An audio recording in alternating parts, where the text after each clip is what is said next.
If you're like us, you're probably tired of flipping through outdated and expensive regulation books and struggling to understand the rule or guidance you're after.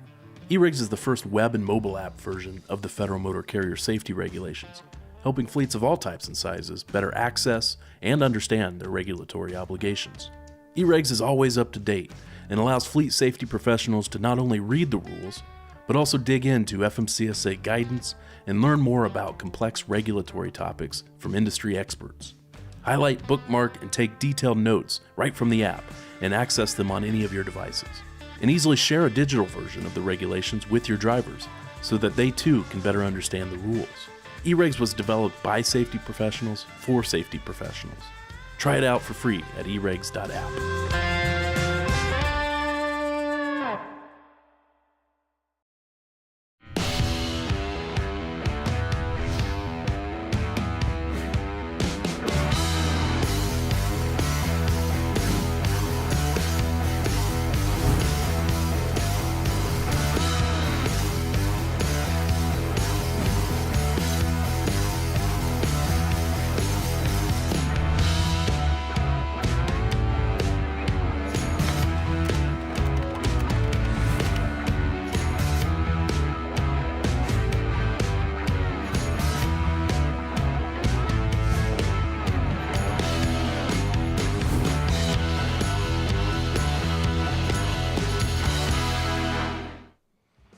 Alright, hey everyone, welcome to episode 51 of Trucksafe Live, the show where we and our guests tackle the hot button issues impacting highway transportation.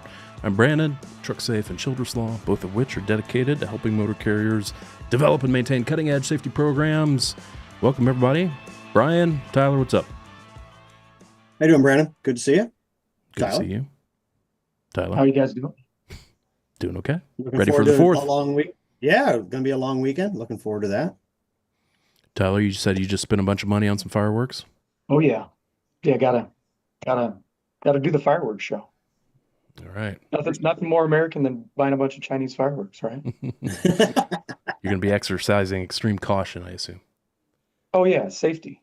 I mean, if I lose some digits, I don't know how I'm going to do my job. Yeah, no kidding. Well, happy 4th to everybody tuning in. If you're here with us live, say hey in the comments so we know who's here with us. We got a lot to talk about on this show. A lot went down last week from when we're recording this in the regulatory space. So I'm talking about some new driver initiatives that the FMCSA announced recently, as well as some changes to the DataQ system. And then also the decision in the Werner case coming out of the Texas Supreme Court. All of these kind of got some attention in the news and the industry publications last week, so we thought it would make sense to jump on here and talk about those for a while. Let's see, I think Rob tuned in. Rob, you here with us? I am. I'm here. Nice. We're all here then. All right, so that's the plan for today. I want to first thank the sponsor of today's show, which is Project 61, which aims to improve the life expectancy of CDL drivers by raising awareness, providing resources, and educating drivers on a healthier lifestyle. Learn how you can support the movement over at project-61.org. Thanks to Jeremy and his team for sponsoring this episode. Appreciate it. A few things going on at Trucksafe that I'll mention before we jump into the news. First up would be our upcoming Fleet Compliance Boot Camp. This is our 2-day in-person conference where we dig deep into DOT compliance. September 3rd and 4th in Indianapolis, near the Indianapolis Airport, presented by DriveWise. Thanks to DriveWise for sponsoring it. If you're interested in joining us for this conference, check out the details over at TrucksafeBootCamp.com. Great networking opportunity, great continuing education opportunity for anybody in a fleet safety role, whether that's a safety manager, safety director, dispatcher, owner, insurance folks, anybody like that. We'd love to have you there with us. Trucksafe team's going to be there. And we dig deep in DOT regs, best practices, that type of stuff. So hope to see you there. TrucksafeBootCamp.com is where you'll get the details. I'll also mention our Trucksafe network. If you're not a member of this, I'd encourage you to join it, trucksafenetwork.com, or scan that QR code on the screen and download the app in the App Store or the Google Play Store. This is a space we've built for fleet safety professionals to gather together and learn from one another, ask questions, and also access all of our DOT-related content that we push out. Would love to have you part of that, trucksafenetwork.com. Last thing I'll mention about Trucksafe is, we've talked about this in the last couple of shows, but this was another big news story last week, was the rollout of the enhanced enforcement of the English language proficiency requirement, effective June 25th. Drivers who are found to not be able to proficiently engage in English with law enforcement during roadside inspections are supposed to be placed out of service nowadays. So obviously that's a big deal, and there's a lot of open questions about it. And so we've published several different resources that are available to carriers. If you go to trucksafe.com/ELP for English language proficiency, you'll find all of the resources we have available, including some educational information about what this new enhanced enforcement entails. But also beyond that, we are also offering an ELP assessment pack. So this is something that we recommend all fleets have as part of their driver onboarding process, a way to assess the English proficiency of your drivers before you put them out on the road so that you don't run into trouble during roadside enforcement. So we put together this assessment pack that allows you to test their proficiency at the time of hire. It kind of models the FMCSA's ELP enforcement. It includes a driver interview, so some questions you can ask the driver and document the responses, and then also a traffic sign recognition part of the assessment where you show them some signs and have them explain what they are. So we've got that available for fleets that are interested. We also just recently launched our monthly ELP enforcement survey. This is a monthly report that we're going to push out to anybody who subscribes to this. We are tracking ELP data across the United States and seeing how ELP enforcement is playing out in the various states, including like a heat map that shows what states are being particularly aggressive with enforcement. We found that a lot of fleets are interested in that type of data so that they can be aware of where they may run into trouble in the United States. So we've got that available over at trucksafe.com/ELP. So check all that out. Did I miss anything, guys? I don't think so. Nope, that's everything. All right.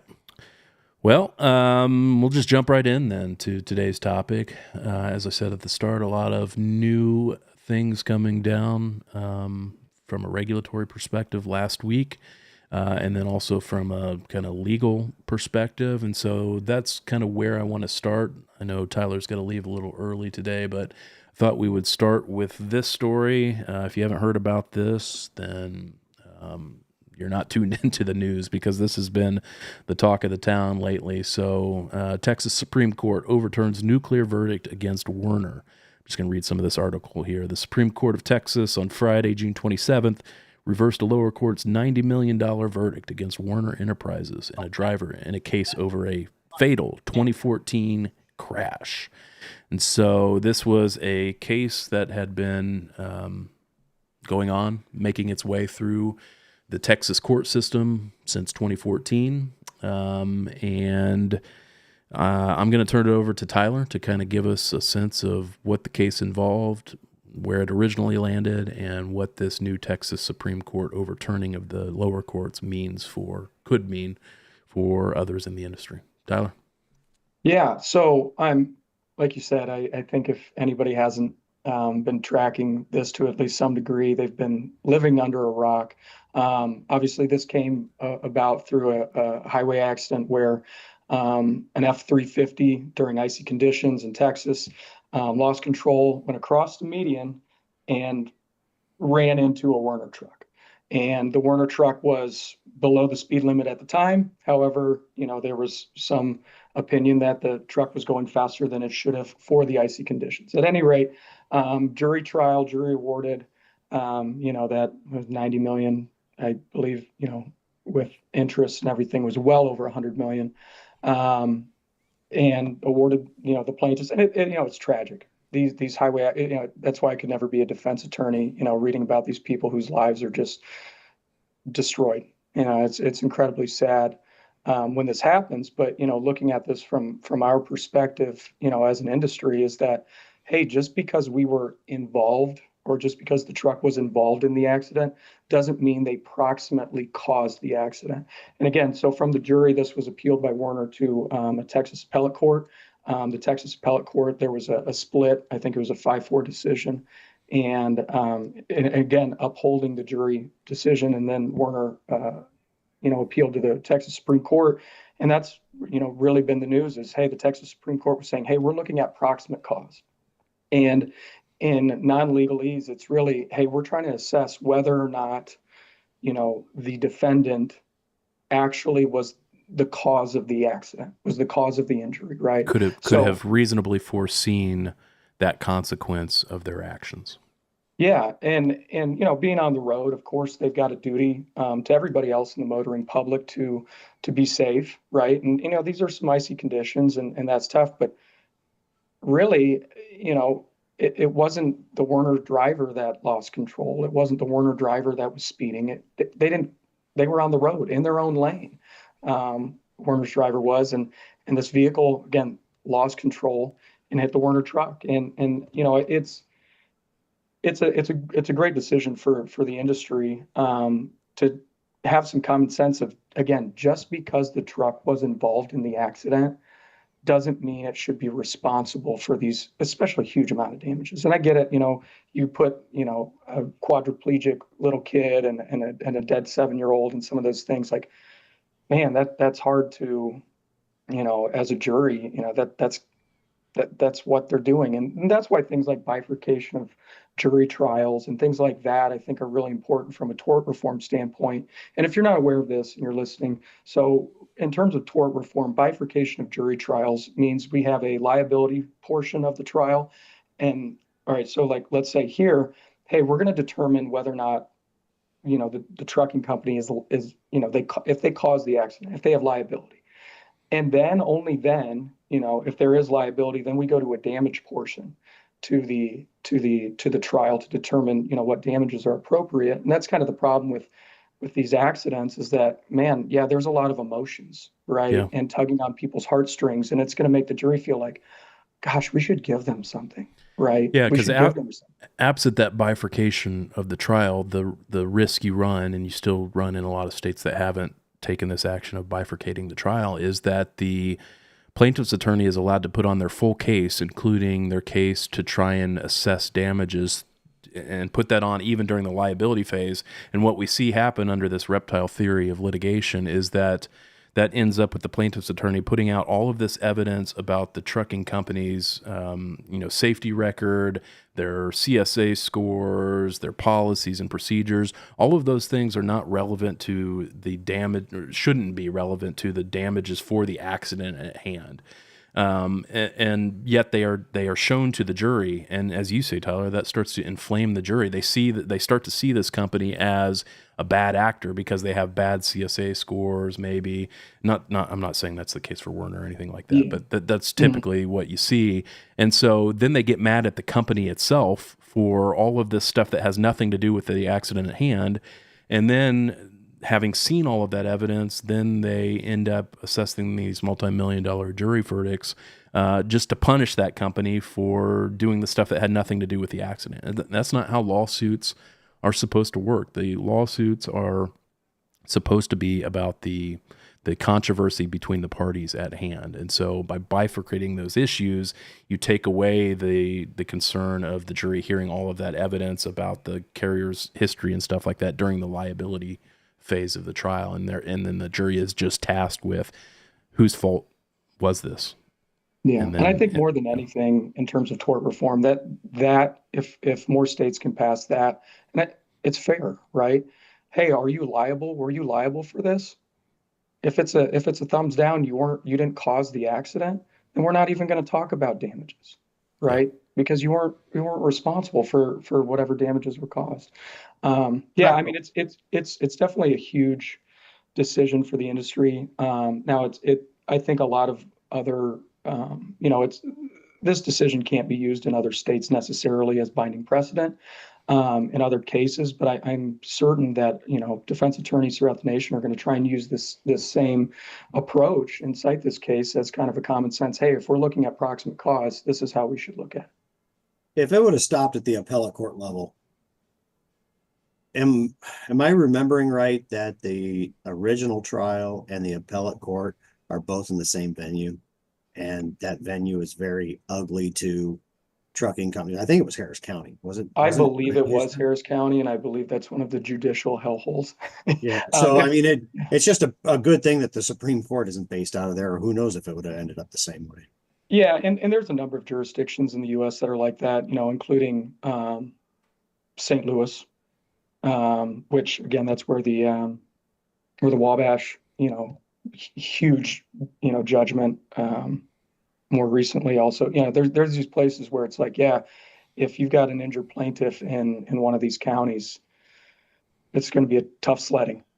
Yeah, and it's unfortunate because you're going to have to take everything to the Supreme Court level to get it out of those particular venues. And how much time are we looking on this thing? It was 2014. Yeah. The crash. Yeah, 11 years. 11 years it took it to get in there, and the money spent just doing this. Yeah, hundreds of thousands of dollars, if not millions, in attorney's fees, I have no doubt. And that's why, a lot of time, things will get settled, especially in those types of venues. They'll get settled before it gets to it. Because again, it's like, if you got a jury that's going to hand you $90 million, well, if I'm the insurance company or the trucking company, I'm going to say, let's just get this settled before we have another one of these, incredible nuclear verdicts. This is why Didn't Werner offer their self-insured retention piece of $10 million as the settlement? I'm pretty sure I read that. That could be right. I'm honestly not. Yeah, and then they were like, no, we want to take it to trial. So yeah, good on Werner for taking this all the way up, man.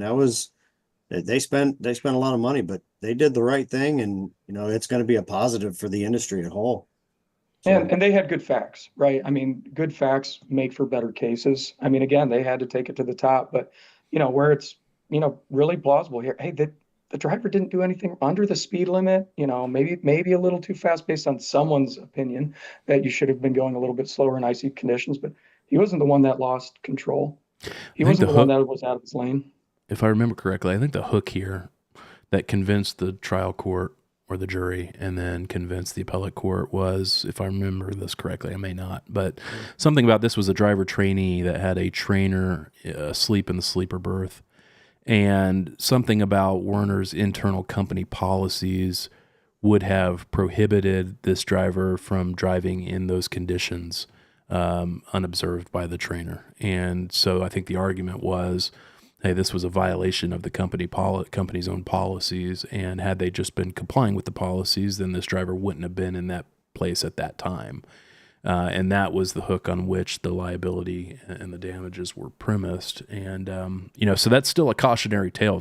I don't want fleets out there to get the misimpression that this decision by the Texas Supreme Court somehow tempers that concern. We still have that concern that if you have company policies in place, you need to be following your company policies, because failing to follow your own internal policies that you've set, or processes or procedures or whatever, is low-hanging fruit for a savvy plaintiff's attorney to pursue these types of cases and win a lot of them. The story that's told to the jury is, this company has these policies that are clearly intended to make for safer roads, and they don't even follow their own policies. How can we let them get away with this? And that's convincing to the jury and leads to a lot of these jury verdicts. So the word of caution still stands. If you've got internal policies, first of all, if you haven't dusted off your policies in a while, be sure to look at what policies you have in place. And if there's some in there that you aren't following, or that are outdated, or that are things that you don't really need in your handbook or whatever, do put in the effort to get those revised and help minimize your exposure.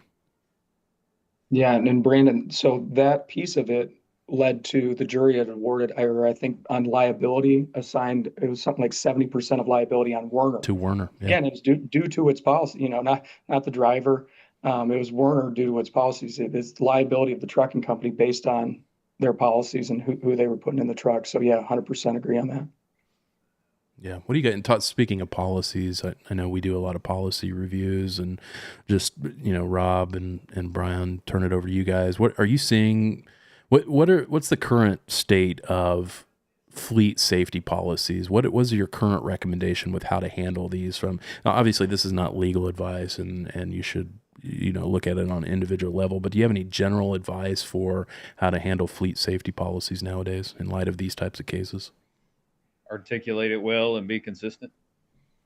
Don't use a one size fits all. There's places that you can download a fleet safety policy, and there's a reason that it comes in a Word document when you download it. That way you can adjust it and add things as you need to, take things out that don't apply to you in any way, shape, or form, and make sure they're enforceable. Whatever you put in there as a policy. Now, if you have a best practice, or you have, an industry standard or something like that, the wording on that is important. But if you're having a straight policy on it, make sure you can enforce it, because if you can't, that's the whole basis of this. My favorite is when you get a hold of a fleet safety policy and it says like insert company name here. They haven't even taken the time to put their company name in. They just pulled it off the internet. Yeah. And, it's one of those things. And as soon as you fill it out that first time in that line, it auto fills everything else. Yeah. And so it's just blank lines all the way through there. So I've seen those. And, when you talk to some of the bigger companies, the mega fleets, if you will, their policies are about a page and a half. Yeah. Short and sweet. Yep. And they've reworded everything. It's basically follow the FMCSRs. Yeah. Okay, there's the policy. Now let's talk about things that we think are best practices that we're going to apply, or our procedure and things like that. I think I've said this on the show before, but a long time ago, a client asked me if I could review their driver handbook and their policies. I said, sure, yeah, send it over. And then they proceeded to send me over a handbook that included 119 standalone policies that were each like 2 or 3 pages. And that was their policies, 119 separate documents that they apparently distributed to all of their drivers. I said, let's not review this. Let's just start from scratch because, nobody's reading that stuff, and that is just unwieldy. So anyway. All right, Tyler, I know you got to scoot, so feel free to do so. We're going to move on. Thanks for joining us. And so next up, guys, we oops, didn't mean to turn that music on. The next thing I want to talk about was these pro trucker driver initiatives that the FMCSA, that Secretary of Transportation Sean Duffy announced last week from when we're recording this. Let me pull this up here. He made a series of announcements, and these are on our website. If anybody's interested in checking these out, reading about them in depth, trucksafe.com is where you'll find it. But it was about 5 or so announcements, and I was going to play the audio for this, but I forgot about it. So wanted to just walk through these, let folks know what they are and what to expect. We don't have the full details on these, obviously, at this point, so we'll have to see how they play out over time as the DOT starts to publish, rulemakings or guidance documents or whatever it's going to take to implement these things. But first thing that was announced was expanded grant money for truck parking. Obviously, truck parking, huge issue that has been an issue in our industry for many years. It's routinely on the top of the list of driver and carrier problems. When ATRI does their study about top industry issues, the lack of truck parking is always at the top of that for both lists. And so first thing Duffy announced was $275 million in grant funding to expand truck parking capacity nationwide. And he also kind of highlighted a project in Florida on the I-4 corridor set to add 917 new truck parking spaces across Volusia, Seminole, and Osceola counties with an estimated cost of $180 million. So does that mean that Florida is going to get 3/4 of that funding just for those 3 counties? That doesn't make much sense, but that's what the announcement said. So yeah, thoughts, guys, on this? Obviously, this is good news. But any other thoughts on truck parking in general? They've kind of let the private people kind of run it. I mean, Truck Parking Club and other entities like that have kind of led the charge on it. I think to draw more interest to it than I think we definitely more interest than we had before that. But with I think the statistics like one parking place for every 11 trucks. And then his example was the 40% of drivers waste more than an hour a day hunting for parking. Yeah. Some of this, we go back and forth online with truck drivers, me being a truck driver and them still truck driving my argument is always that if you trip plan, you're probably not going to run into this issue as much as if you didn't, but you're still going to run into the issue from time to time, which does, lend credibility to these pay to park organizations having it when you need to have it. So yeah, did you guys struggle with truck parking when you were driving? I think it depends on when you stop. I mean, like if I know that, hey, this is my schedule and I plan my schedule to be at a truck stop, I mean, barring like serious shipper issues that are unforeseen or traffic or anything crazy. I mean, I usually try to get to a truck stop by like 4 or 5 in the afternoon. If you get there after that, then yeah, you're going to have a problem truck parking. But if you plan your trip, generally, I didn't. I didn't as much. Over the last 13 years I drove, it was split between a private carrier, private fleet, and the other one, the last 8 years, was driving between Indiana and the Pacific Northwest. So I spent most of my time above I-80, and typically you didn't find too much trouble up there. Yeah. So overall, I mean, welcome news, obviously, from the Secretary of Transportation that they're starting to focus on this. Whether how far that $275 million will go, I don't know. It may be exhausted pretty quickly. If 3 counties in Florida are going to take 3/4 of that, then maybe it doesn't go very far. But something is better than nothing, obviously. Another part of that was announced was that there's apparently a new USDOT memorandum. I haven't seen this yet. I need to find this. But supposedly reaffirms truck parking as a national priority under Jason's law, which is a law enacted with MAP 21 several years ago, clarifying the eligibility of federal highway funds and discretionary grants for truck parking projects. So maybe that kind of addresses it beyond that $275 million that's been earmarked for truck parking. Maybe that additional change will open up general federal highway funding for truck parking. So good news. Hopefully we start to see more and more spots pop up and we can kind of get a hold of this, because obviously the concern is, if we got drivers struggling to find parking, then we end up with drivers potentially in violation of their hours of service rules trying to find that parking, and then, potentially fatigued trying to find the parking, or just parking in areas where we don't want them to park and being essentially sitting ducks on, shoulders or on exit and entrance ramps, stuff like that. So just creating some more exposure than they need to be by not being able to find the parking. So hopefully we can get some infrastructure to get that taken care of. So, all right. Over the last year or so, Brandon, real quick, you and I live here in Indiana, and I don't get a chance to get out of the state much anymore, but my goodness, the rest areas that they're putting in now, they are massive. Yeah. Yeah, I think I live in Greenfield, which is just east of Indianapolis, and I saw that they were considering a huge project on I-70 for potentially a big rest area in Greenfield. So, yeah, that seems to be the case, at least here in Indiana. Next thing up in this announcement that came down, again, these are on our website if anybody's interested in kind of reading the details. We also published a video of this on our YouTube channel. regulatory relief for greater driver control. So slashing some regulations or some red tape. The first one that Secretary Duffy mentioned was the withdrawal of the much maligned speed limiter rule. So this has been a proposed rule, I want to say 10 years, close to 10 years, a joint rulemaking between NHTSA and FMCSA that would have, had it passed, mandated speed limiting devices on heavy trucks and buses, so anything over 26,000 pounds.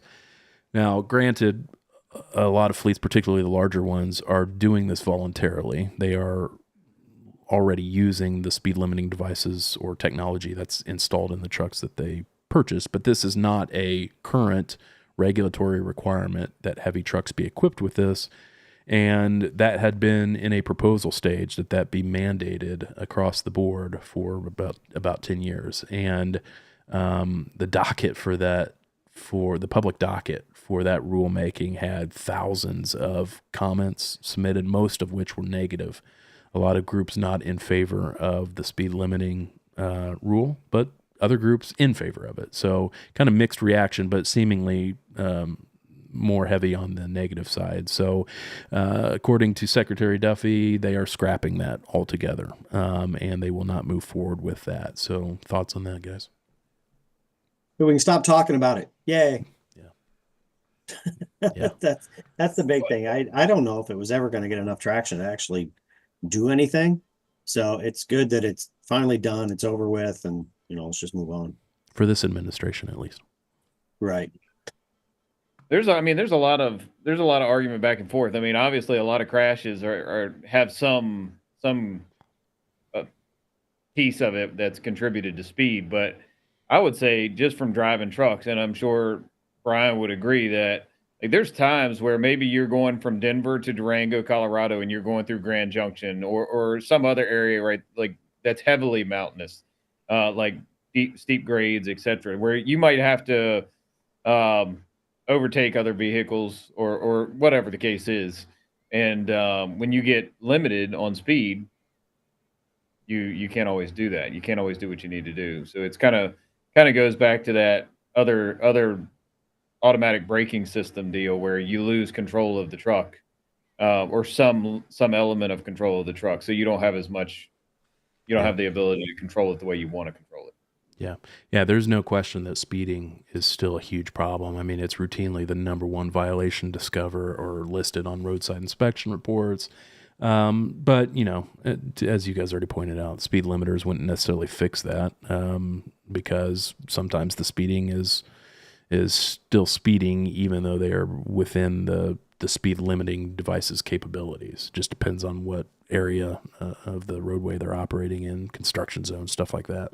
So to Brian's point, we won't have to talk about this any longer, at least for the next 3 years or so. And, all this is subject to change, obviously, with a new administration. Unfortunately, that's kind of the way the federal rulemaking goes. Kind of goes with the administration.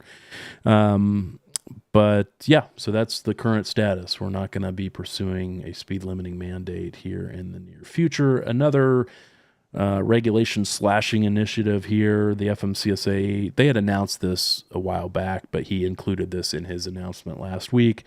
Ongoing deregulatory efforts aimed at eliminating burdensome regulations, slashing over 1,800 words from federal rules. They say in the announcement that in 2024, these regulations led to nearly 25,000 unnecessary violations, and the proposed changes are projected to save the motor carrier industry millions annually. I thought it was a little weird that they characterize this as slashing 1,800 words. Why is it slashing the words that you would highlight? I mean, maybe you're just slashing some ofs and ands that are not, it seems like you should focus on what you're actually slashing. What's the substance that you're slashing? We have another article on this on our website about what it is that they've essentially issued 18 new proposed rules, many of which are aimed at either clarifying existing rules or taking away some others. To give you an example, one thing that they are proposing to get to take away is the requirement that drivers have with them in the cabs of their vehicle a copy of the instruction manual for their ELD. Now, to their point, we have seen that cause a lot of violations during roadside inspections where the officer says, show me your instruction manual for your ELD, and the driver just doesn't know where it is. It's usually on the device itself. But they don't give it to the officer, and then the officer writes them up for that violation. So there are a lot of those violations, and that's probably a lot of these 25,000 supposed violations that are unnecessary according to this announcement. But yeah, it's that type of stuff, none of which I would characterize as substantial deregulatory initiatives. They all seem pretty minor to me. You guys have any thoughts on those?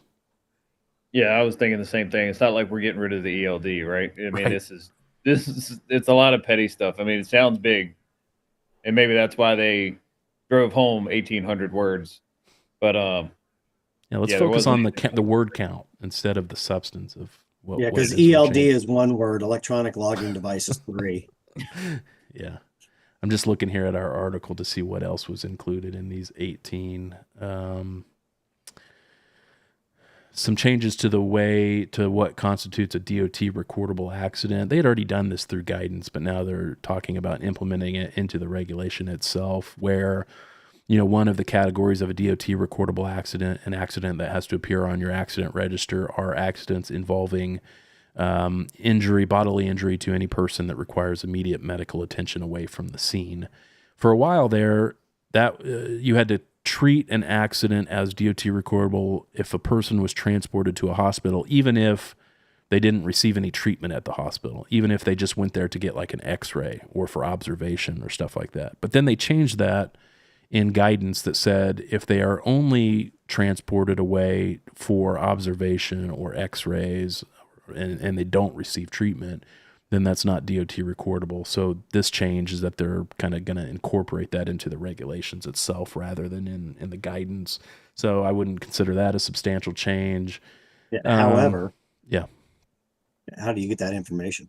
You're You're right. violate rules and things like that, trying to access that information. I don't even know how you get that unless there was a lawsuit that showed up. Yeah, if you're the carrier that has to decide, is this a DOT recordable accident that I should include on my accident register, how am I to know that? The police report isn't going to tell me whether that person received treatment away from the scene. It'll say maybe they got transported by ambulance, but it's not going to tell me whether they got treatment or not. So how am I going to find that information out in the first place? That's a good point. Another one was driver vehicle examination reports. So the roadside inspection reports. So many will know that, there's a section of that report that you have to sign that you certify any of the violations have been corrected, and you have to return that to the state that issued it within 15 days of receiving that roadside inspection report. This new change is going to only require carriers to return those signed reports to the states that require that. Apparently there's a group of states that don't require that. I guess I wasn't aware of this, but apparently there are some states that don't require a returned inspection report. Did you guys know? California stamps the inspection report. Please do not send this back to us. We don't want it. But yeah, they put a stamp on it. Okay. Well, so yeah, they're going to clarify that those only have to be returned to the states that require it. They're going to put in some rules that make clear, supposedly, that driver vehicle inspection reports can be kept electronically. I thought that was clear for the last 10 years, but apparently they need to clarify that some more.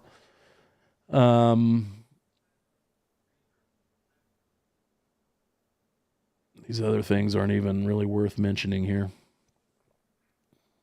Spare fuses, vision standards, grandfathering provision. Yeah, the spare fuse is a good one. What is that one? That actually is a violation for a driver not to be carrying spare fuses. What I think a lot of drivers either forget or don't realize that in the fuse panel there are slots for spares, and they've usually got the spares already in there. And then the most trucks now, with just a few exceptions in the truck, they're all on circuit breakers. So that's kind of they couldn't find anything else type violation. Yeah. Yeah, and then the last one that probably is of interest, because I know we've talked about this in the past, Brian. Rear impact guards. Proposed rule would remove the requirement that rear impact guards be permanently labeled with the manufacturer's certification. This eliminates citations for illegible or missing labels, which wear off over time. That would be the change.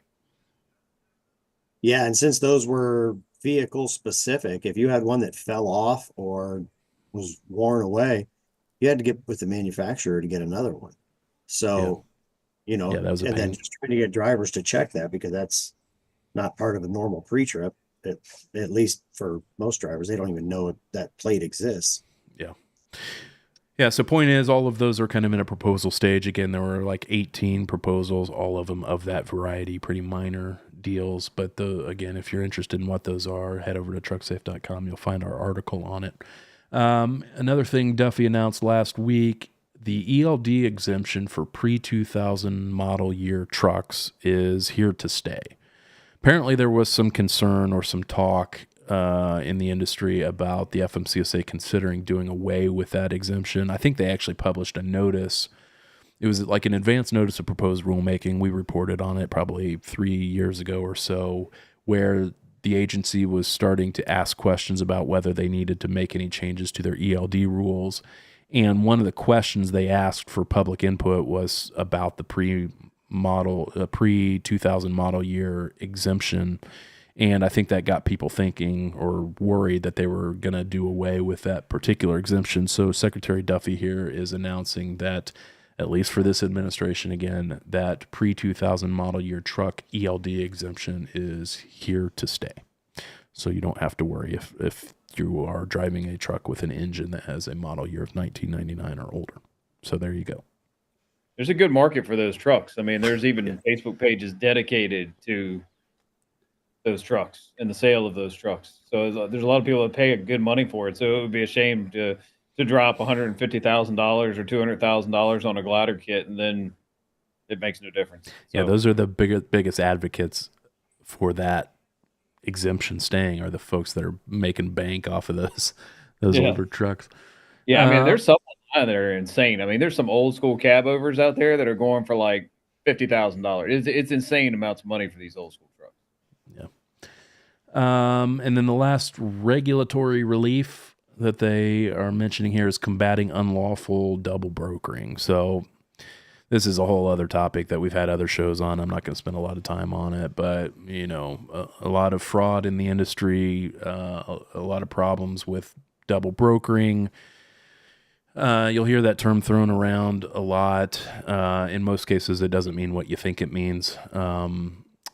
But regardless, for unlawful double brokering situations where the entity that brokers it to another carrier doesn't have the required broker authority, that is unlawful. And so it sounds like the FMCSA is going to look into that and potentially crack down on that some more. You don't see a whole lot of enforcement on FMCSA's part against folks that are tendering loads to other motor carriers without possessing the requisite property broker authority to do that. So maybe we start to see some teeth to that requirement, and maybe that starts to weed out some of this fraud that we're seeing for those situations. What I don't think this means is that the FMCSA is going to get involved in private matters where lawfully licensed brokers are handing off freight without the approval of the shipper. I don't foresee FMCSA getting inserting itself into those commercial disputes. So for what it's worth. All right, and then a couple other things that Secretary Duffy announced last week. A couple of pilot programs, hours of service related pilot programs. First would be is called Flexible Sleeper Berth Pilot, where participating drivers can, once this pilot program launches, and if you happen to get approved to be a part of the pilot program, could split their mandatory 10-hour off-duty period into more flexible combinations, like 6-4 and 5-5 splits, allowing better alignment with individual rest needs. So another topic that we don't have nearly enough time to talk about, split sleeper berth provision. But under the current provision, if you have a truck that has a sleeper berth, you can take advantage of this split sleeper berth provision where you could split your required 10-hour rest break into two separate segments, but those two separate segments have to be either a 8-2 split or a 7-3 split, or somewhere in between those two. You can't do anything. The longer break has to be at least 7 hours, and and that's how it is under the current rules. But now they are under this pilot program. It would allow for more flexibility in that sense, and that the longer break could be 5 hours, or it could be 6 hours, or 7 or 8. So, kind of trying to throw drivers a bone to get that 10-hour rest break to reset all of their substantive time limits in different combinations than they are currently. So I imagine that was a big deal, quite honestly, in my family, because that's when they switched it originally. You used to be able to do a 5-5.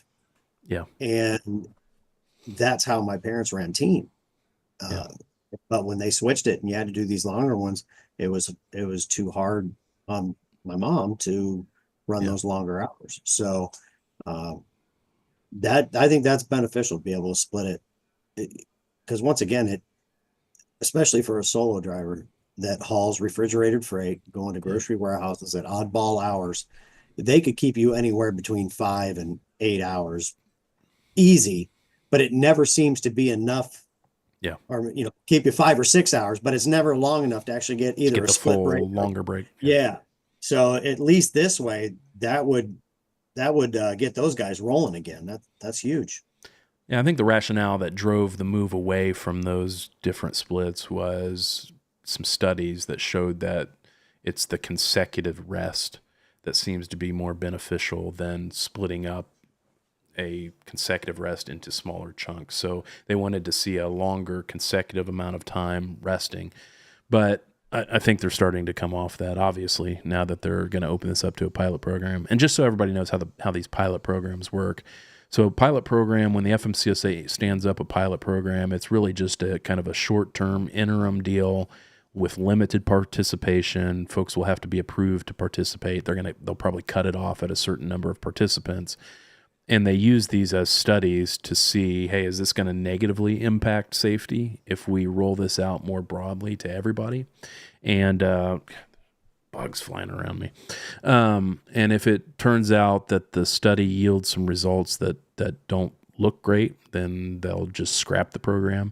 But if it turns out that the study reveals that it may not adversely affect safety, then the idea is that they will eventually, broaden it to others. So that's how this will work. So that's the first one.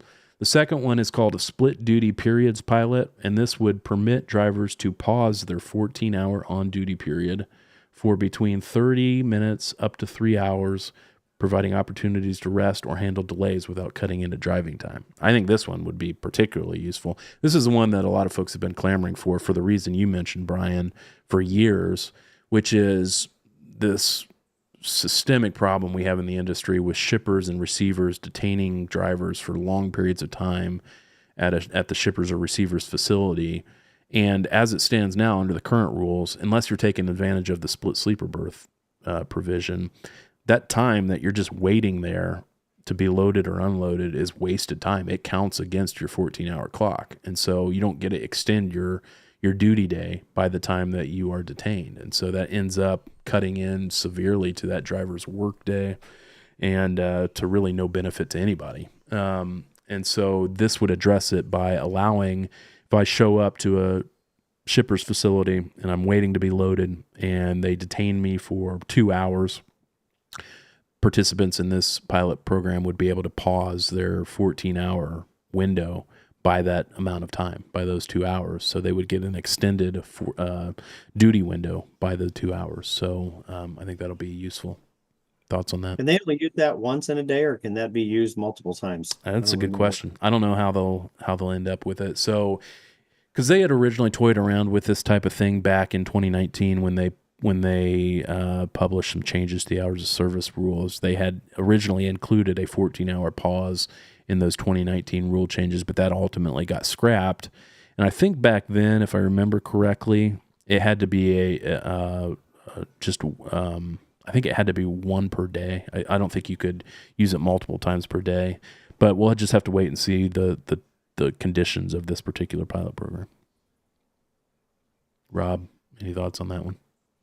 No, I think it's good, especially the 14-hour deal, extending it up to 3 hours because it just gives better flexibility, like you were saying. So for those cases where you can't plan to park because you didn't plan your trip, maybe you can use that to help better plan your parking. Yeah, there are a couple other instances where the 14-hour clock can get paused right now under the current rules, and that's like through the adverse driving conditions exception, which is fraught with its own problems. But yeah, so it's not like this is an unprecedented thing where we would pause the 14-hour clock, but it would certainly be expanding that into more broad situations. So, and then lastly here, in terms of the announcements made by Secretary Duffy, modernizing driver resources and data systems, and this will take us into our next topic. So first up, the FMCSA has a new, apparently, so I haven't looked at it, but FMCSA website supposedly is now more user-friendly and mobile optimized for driver resources pages with clear sections for truck and bus drivers. I can't say I've known many drivers or carriers to really leverage any resources that the FMCSA has available on their website to begin with. But apparently now it's more user-friendly for those that want to do that. And maybe there are some good resources there. The one that we always talk about that a lot of folks don't even know about is, what's that thing called, Brian? The safety planner. The safety planner. Yeah, that is a fantastic. valuable resource for anybody looking that up. Just Google FMCSA safety planner. I don't know if that's one that has new user-friendly, mobile-friendly view to it, but that's a good way to better understand the safety regulations, because they'll list out all of the requirements for driver qualification, for example, and then they will have forms available to help you meet those requirements right there in that safety planner. So a lot of folks don't know about that. I think it's good for carriers, but I think a lot of times it causes carriers a lot of trouble too, especially when we're talking about driver resources, because you've got drivers who are like Supreme Court lawyers, and they'll come to work and say, I am not subject to this. I am not supposed to get a drug test. And they'll give you every reason that they read online that Google or ChatGPT told them that they were not subject to FMCSA federal drug testing or hours of service, or why they shouldn't or should have an ELD. And then it creates an issue where carriers have to combat that. And then sure enough, that guy is going to be a champion for every other driver in the company, and it's going to spread like wildfire. And then you've just got this big issue, right? So some of it's good. Like, it's good to have the information for carriers, but a lot of times on the driver's side, it can be terrible. And then the last thing here, and this moves us into our other topic, are announcements for proposed revisions to the DataQs system. And we have a whole other article on this on our website if anybody's interested. This will be a big deal, and we've talked about this in the past, but DataQs system, for anybody not familiar with it, is the FMCSA platform that carriers and drivers and others in the industry can use to challenge any erroneous data that exists in the system. And most notably, it's used to challenge roadside violations and also the preventability of crashes.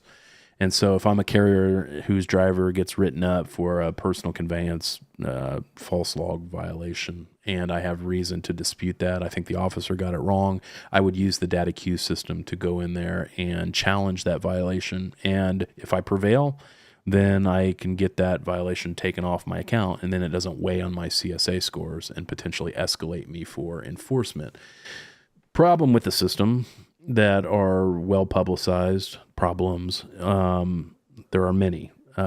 Most notably that this is a state-administered program. Even though this is an FMCSA system, it is run by the individual states. And so if it was the Indiana State Police that wrote my driver up for that violation and I challenge it, then it's the Indiana State Police that get the final say on my appeal through the DataQs system. And sometimes the very same officer that wrote the violation to begin with is the decision maker in my appeal.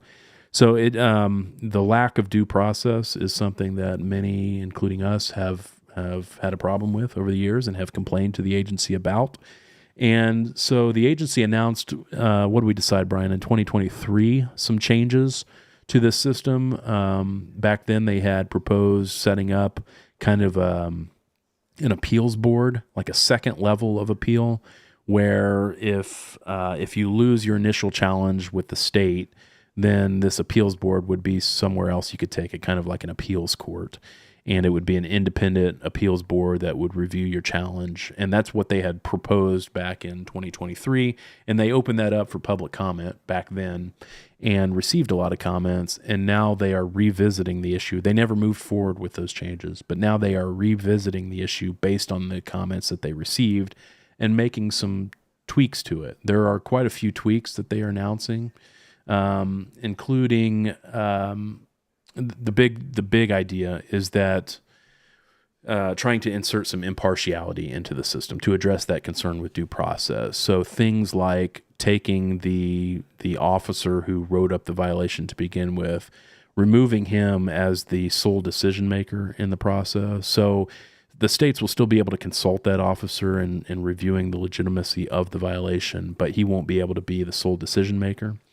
And then there will be a second level of appeal. If you lose that first level, then the second level under this new proposal would be an even more independent board. It would have to be somebody who was not that officer, who was not his direct supervisor, who was not in that same chain of command, putting eyes on it and making an independent decision. And then there would be even a third level of appeal that would even make it more impartial. The extent to which or the details about how they're going to accomplish that are still a little cloudy. And so the FMCSA is publishing this for public comment in the Federal Register. I think comment period's open for 60 days until like September 2nd of 2025. You can submit comments. So I'd encourage everybody to go in there, read the information about what they are proposing when it comes to these changes for the DataQs system. And if you've got any thoughts on it, submit your comments so that they can further tailor the system. So, Brian, I know you got some thoughts on this. Yeah, I do. I know that one of the things that I've heard from law enforcement through like CVSA is that all those different appeal processes require people, and they don't necessarily have, when they start talking outside the chain of command and not a direct supervisor and stuff like that. Some of these commercial vehicle divisions are relatively small when it's compared to the rest of the state, rest of the state officers. So the chain of command could very well funnel up through one person. Yeah. Where are they going to go? They're just going to go get a guy off the street? Yeah, exactly. Now I know that they've given some options as far as who they can put on these boards, whether it's motor representation from a motor carrier or safety professionals or something like that. I just don't know how well that'll play with law enforcement wanting to bring people in from the outside to make law enforcement decisions. So I'm curious to see how that'll work.